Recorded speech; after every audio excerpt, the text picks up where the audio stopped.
دوستان، حالا دونه دونه به همشون میرسیم. یکیش اینه که ما میتونیم به شهرهای مختلف نمایندگی پای براکتامون رو بدیم. هر شهری، از هر شهری ما میتونیم یه نمایندگی بهشون نمایندگی بدیم. این نمایندگی که ما داریم به دوستانمون میدیم بابت اینه که اگر از هر شهری سفارشی هم ما بگیریم ارجاع میدیم به نمایندگی مستقیممون و اینکه قطعاً ما مستقیم دیگه به اون شهر پای براکت ارائه نمی‌کنیم. مسلماً اون نمایندگی ما معرفی می‌کنیم، نمایندگی نهایتاً با اون مشتریمون ارتباط میگیره و اینکه میتونه خریدش رو انجام بده. خدمتتون عرض کنم که قیمتامون فوق‌العاده عالیه و اینکه کیفیتمون بهتر از قیمتمونه.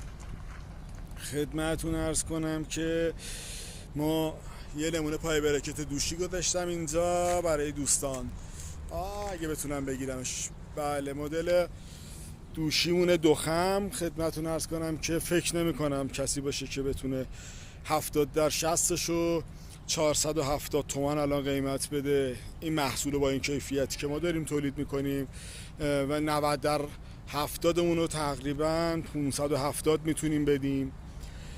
60 آره دیگه 120 در 60 هم تقریبا اولوش قیمتیمون 670 650 150 در 60 اون هم قیمتش 570. اگه کسی زیر این قیمت میتونه بده من خدمتون هستم، من خودم ازش خرید میکنم. یعنی اگه کسی زیر این به من قیمت بده من خودم خرید میکنم، ارجاع میدم به نمایندگیام. بعید بدونم همچین قیمتی کسی بتونه به ما، یعنی پایین تر از این قیمت نداریم.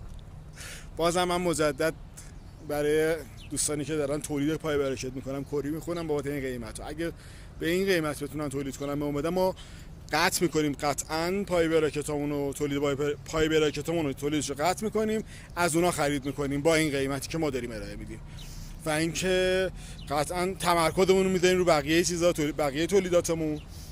ما تمام تلاشمون اینه که بتونیم به بهترین قیمت محصول رو برسونیم دست مشتری اصلی. حالا فشار اقتصادی یه طرفشه، ولی خب ما فشار رو خودمون داریم میاریم که بتونیم حداقل فشار مردمی رو تو زمینه خودمون یکم کاهش بدیم. فکر میکنم که زیباترین کاری که میشد بکنه همین باشه. آقا خیلی خوشحال شدم بعد از مدت‌ها تونستم مجدد با شما ارتباط بگیرم. خیلی عزیزین، ما خیلی مخلصیم.